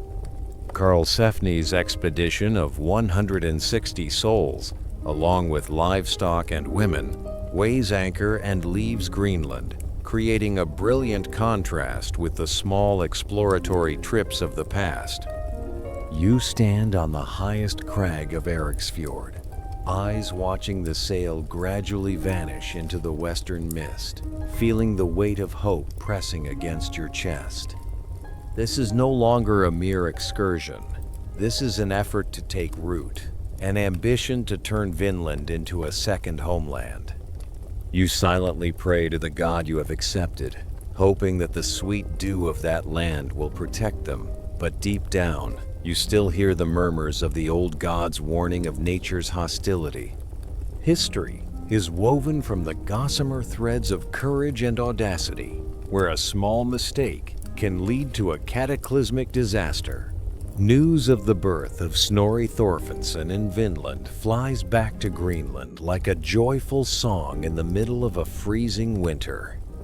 You smile, hearing of the first child of European blood crying out at birth on the North American continent. This event is the pinnacle of settlement ambition, a testament that the Norse came not only to take resources, but to give life. You feel a quiet pride. It was your support and your houses at Leif's Buthier that created the cradle for that first spark of life. The contrast between the fading of Eric the Red and the beginning of Snorri creates an eternal loop of existence. However, nature does not know human joy. It only knows the grim balance of the land. The irony of history begins to reveal itself through the first trades with the indigenous people, those you called Skrallings. You hear stories of how Karlsefni wisely used cow's milk and red cloth to exchange for precious pelts and furs. A model of peaceful trade seemed to be forming, where marten and mink skins became a bridge between two strange worlds. The weight of curiosity drew the two people closer, but it was the lack of a common language and deep-seated prejudices that turned that proximity into a silent fuse. You realize that peace in Vinland is as fragile as a thin layer of ice on a spring lake. One wrong step and everything will collapse. And then, the foreshadowing of collapse came from a creature no one expected. A Norse bull. You can imagine the terrifying scene when that giant animal escaped its pen, letting out a roar that shook the entire forest. To the indigenous people who had never seen such a beast, that roar was not the sound of survival, but the growl of a monster from hell. The contrast between the peaceful pastoral intent of the Norse and the spiritual terror of the natives turned a small incident into a total war. Nature does not remember good intentions. It only remembers the fears unleashed. The battle at Vinland appears in your mind through terrifying accounts of dark blue objects flying overhead and the frightening sound of stone missiles thrown from slings. The sturdy Viking shield wall, the thing that once subdued all of Europe, now disintegrated before the panic and the overwhelming numbers of the natives. But in the moment of men's cowardice, The ruthlessness and courage of your sister, Freydis Eriksdotter, exploded. You feel the shock hearing how Freydis, though pregnant, bared her breast and struck it with a sword to drive away the enemy. Why are you running from these wretches? I thought you would have knocked them on the head like cattle. If I had weapons, I think I would fight better than any of you. The contrast between physical weakness and Freydis' frantic mental strength saved the settlement, but it was also an omen of the darkness, gradually covering your clan. Karlsefni's decision to abandon Vinland after 3 years of holding out was a bitter admission of human limits. You stand in the great hall of Brada Leith, listening to Karlsefni explain that no matter how wonderful the land, it could not compensate for the constant fear. The weight of isolation amidst thousands of miles of ocean made them realize that the Norse were only tiny grains of sand in the ocean of indigenous peoples. The irony lies in the fact that iron weapons and great ships had to bow before stone arrows and skin boats simply because of the difference in population. They realized that even though the land was excellent, they could never live there in safety or freedom from fear because of the native peoples. The return expedition to Greenland did not bring a new colony, but it brought holds full of maple wood and high-value furs.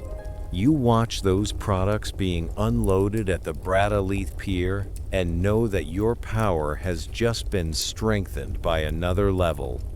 The wealth obtained from Vinland helps Greenland continue to survive through the harshest winters, maintaining its position as an irreplaceable paramount chief. But in your heart, a faint sadness begins to kindle as you realize that Vinland is gradually becoming a legend, a rejected paradise. History exists through the gossamer threads of the sagas, and your name will forever be linked to an era of exploration that touched the ultimate limits of humanity. The period of 1009-1013 closes with the false stability of Greenland. You spend more time watching the boy Snorri grow up, the child carrying the soul of the Western land. You see in Snorri a contrast between the glorious past and the uncertain future of the Norse in North America. Your luck, Leif the Lucky, is now no longer measured by new lands, but by the ability to keep what is already there from vanishing into the frost. You realize that ruling is also an exploration into the human heart, where storms come not from the ocean, but from the conflicts and fears of the community. You step out of the Brada Leith Manor, your breath turning into white smoke in the cold twilight air.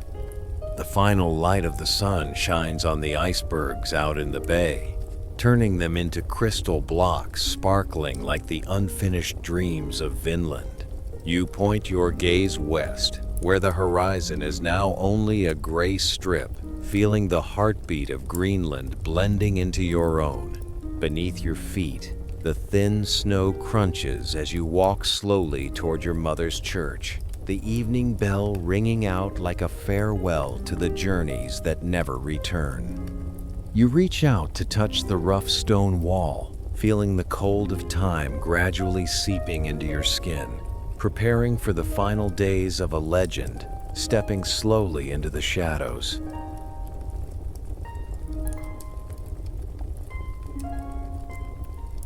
Part 10. Handling Family Crimes and Passing Away. The north wind whistles through the gaps of the turf roof at Bertaleith, carrying the bone-chilling cold of the winter of 1014. You sit silently on the high seat of the chieftain, your thin but still steady hands gliding lightly over the smooth oak table. The weight of the silver ring on your thumb, the symbol of authority and responsibility, now seems heavier than ever. You feel a vague unease spreading in the air, a foreshadowing of the darkness returning from the west. The contrast between the stillness of the Greenland settlement and the bloody rumors that just arrived with the ship of your sister, Freydis Eriksdotter, creates an invisible pressure stifling your chest. The sea does not hide crimes. It only waits to wash them ashore. You remember the image of Freys when she first returned, standing defiantly on the deck of the large ship seized from two Icelandic brothers. In her eyes, there was not the composure of an explorer, but only the violent fire and bottomless ambition of your father, Eric the Red, yet lacking the diplomatic moderation you had worked so hard to cultivate. The irony of blood is clear as you realize that while you tried to build Greenland with peace and faith, your own sister was staining Vinland red with betrayal. The weight of family honor rests on your shoulders as whispers of the winter night massacre at Leifsbúðir begin to leak through the door cracks of the longhouses. You know you cannot step back from this darkness, even if it wears the face of your own kin. Under the flickering light of torches in the dark room, you confront the three sailors who were brought in. You look into their trembling eyes, sensing the ultimate terror before the power of truth. You order them to speak, and each confession rings out as axe blows to your heart. They tell of the horrific night when Thorvard, Freydis' weak husband, led the men to kill the sleeping Icelanders. But what shakes your soul most is the image of Freydis, your sister, coldly taking an axe to slaughter 5 innocent women when her men faltered. The contrast between the gentleness of the Vinland paradise and the barbarity of this crime creates a painful historical paradox. You realize that nature is not cruel. The human heart is the true frost. The weight of justice now forces you to deliver a verdict. You stand before Freydis, feeling the violent struggle between your role as paramount chief, Gothi, and blood ties. This is the greatest test of your ruling life, a test for which no sea chart can guide the way. You find yourself in an ultimate moral deadlock. You cannot personally take your sister's life, but you cannot let this crime pass in silence. In the enveloping silence of the Broadaleith Great Hall, you utter the tormented judgment. I do not have it in me to deal with my sister Freydis as she deserves, but I predict that her descendants will never prosper. That curse was not just for Freydis. It was like a full stop to your family's Vinland dream. You realize a grim irony. Violence brought your father to Greenland, and now violence is slamming shut the door to the promised land in the west. The contrast between a prosperous future and a bloody present makes you feel utterly exhausted. You let Freyds live in the silent rejection of the community, a spiritual punishment heavier than death. History is woven from the gossamer threads of conscience and powerlessness, where the hero must learn to live with the unhealable scars of the lineage.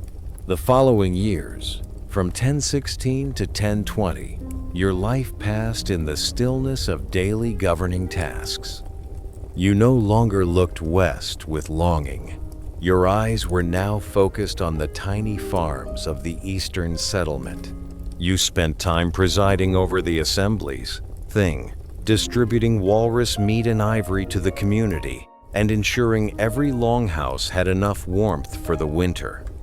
The weight of survival became the main rhythm of your life. You saw yourself aging along with the drifting icebergs, the once fiery red hair, now white as the snow on the peaks of Eriksfjord. You accepted the solitude of power, understanding that every leader is an island in the ocean of responsibility. The rise of Christianity in Greenland was the only consolation in the twilight of your life.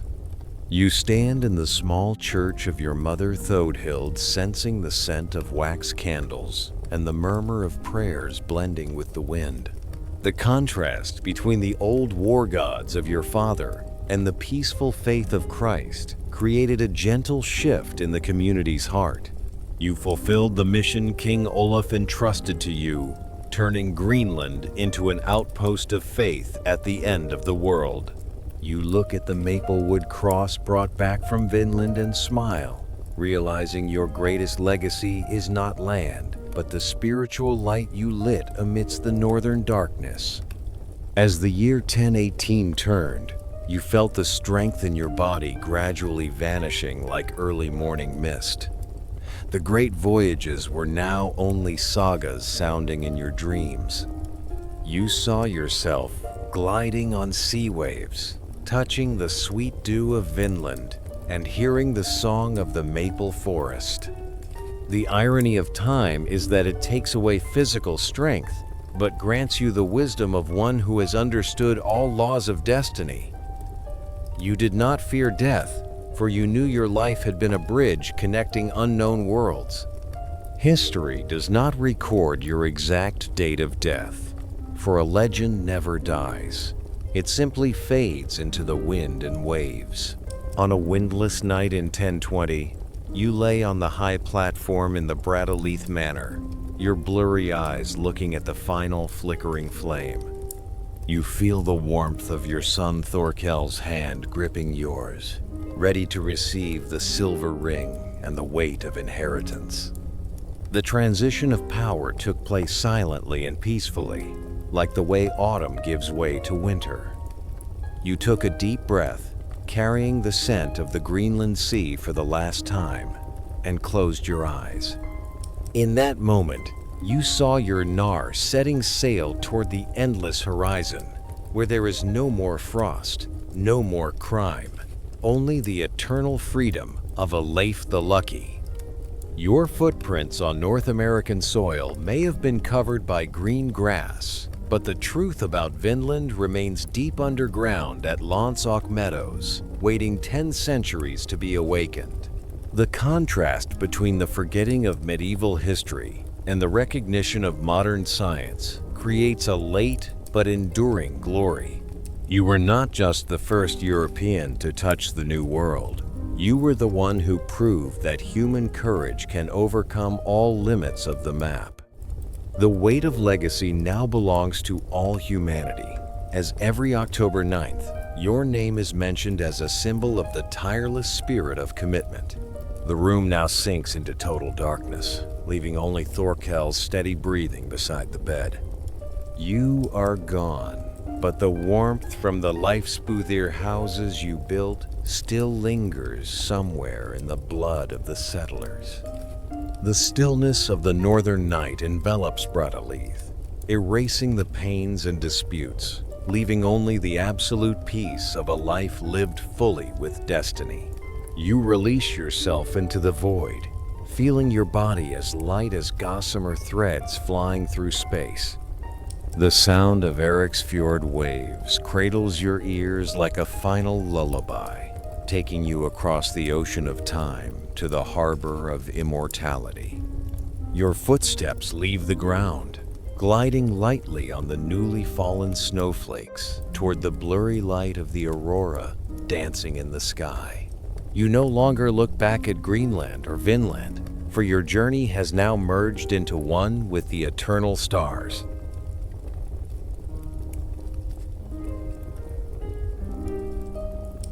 Conclusion. Leif Erikson, Whispers of Waves and Frost. No need for noise, no need to try to prove anything anymore.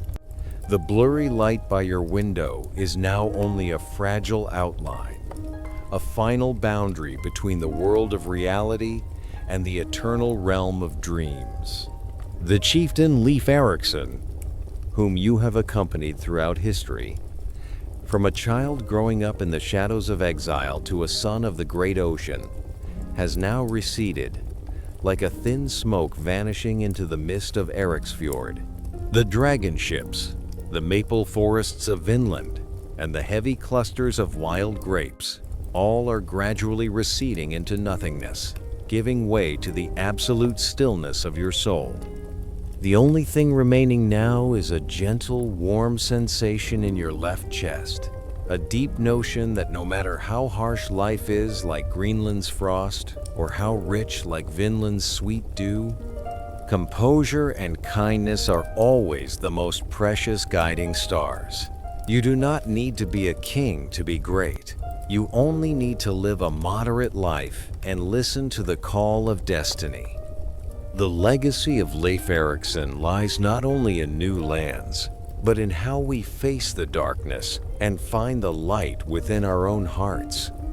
The bell from a distant temple, or perhaps the murmuring waves from an ancient memory, is ringing softly like a maple leaf falling onto a still lake. You feel your breath slowing down, steady and deep.